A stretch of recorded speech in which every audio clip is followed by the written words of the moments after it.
Presoak filma ikusten hasi dira behartuta. Nahigabeak hartu ditu gehienak. Bilbo ez da garai batekoa. Hiriko bazter guztiak jendez gainezka daude. Udaletxe plazako ikuspegia eman dute.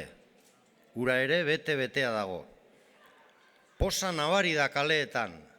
Denak ari dira franko goratzen. Halako batean, plazako kaleargi batera igota dagoen gizon baten lehen planoa agertu da. Gizonak esku batekin kaleargiari eusten dio eta bestearekin garaipen keinuak egiten ditu, posarren.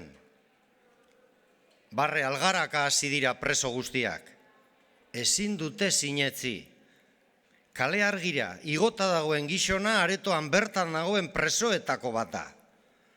Nola liteke preso hura franko agurtzen ibiltzea kartzelan egonda.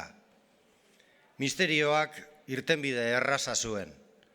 Atletikek kopa irabazi zueneko irudiak ziren horiek. Eta Atletiki udaletxeko plazan egin zioten harreraren irudiak tartekatu zituzten diktadorearen plano itxiekin. Palankak harrapatzeko nire trebetasuna proban jarri zuten osababiek.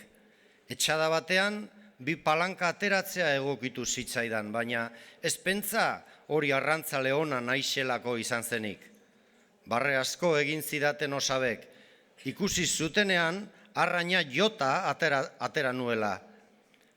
Palanka kotxaduek ahotik barik sakatzetatik zuten amua sartua.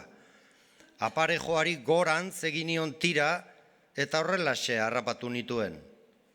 Ezinezkoa zen zulo hartan arrainik ez harrapatzea. Hain zegoen aldra handia.